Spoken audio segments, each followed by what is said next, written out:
সুপ্রিয় দর্শক মণ্ডলী, আপনারা দেখতে পাচ্ছেন একটি শেকড়ের সংস্কৃতিকে, একটি মাটিও মানুষের সংস্কৃতিকে, একটি মূলধারা সংস্কৃতিকে গায়ের একজন কৃষক চাষি, উনি গরু নাঙ্গল দিয়ে জমি চাষ করছেন। আপনারা জানেন যে কবি বলেছেন, সব সাধকের বড় সাধক আমার দেশের আশা, দেশমাতারই মুক্তিকামী সে যে দেশের আশা। কৃষক চাষিরাই হচ্ছে দেশের আশা, তারাই হচ্ছে দেশের মূল শক্তি, শেকড়ের শক্তি।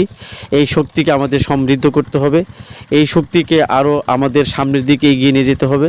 কারণ আপনারা জানেন যে আমাদের সভ্যতা হচ্ছে নদীমাতৃক সভ্যতা, আমাদের সংস্কৃতি হচ্ছে কৃষি সংস্কৃতি। আমরা সেই হাজার বছর ধরে কৃষি সংস্কৃতির মধ্য দিয়ে এগিয়ে চলেছি। আপনারা জানেন এই দেশের কৃষক চাষিরা মাঠে ঘাটে কাজ করেন, তারা সাত সকালে মাঠে ঘাটে আসেন, তারা সারাদিন মাঠে ঘাটে কাজ করেন এবং কাজ শেষে তারা আপন মনে সন্ধ্যার দিকে আবার বাড়ি ফিরেন।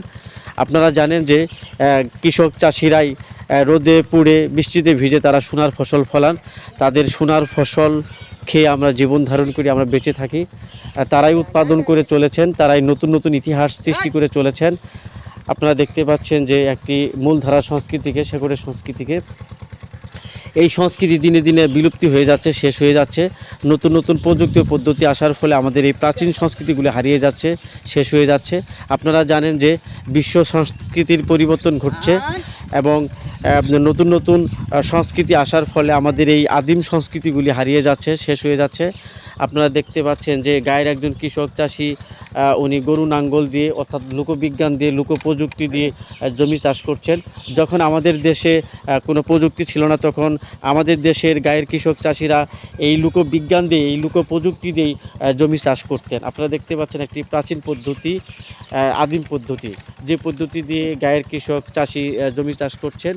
কালক্রমে হারিয়ে যাচ্ছে এই আদিম সংস্কৃতিটি।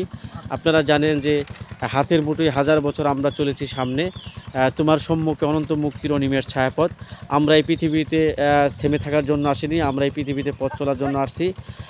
আপনারা দেখতে পাচ্ছেন একটি সাধারণ মানুষের সংস্কৃতি। সাধারণ মানুষরা এই পৃথিবীতে এসে যা দিয়ে গেছেন তা আপনার আমি কোটটাই পরা ভদ্র মানুষগুলো তা দিতে পারিনি।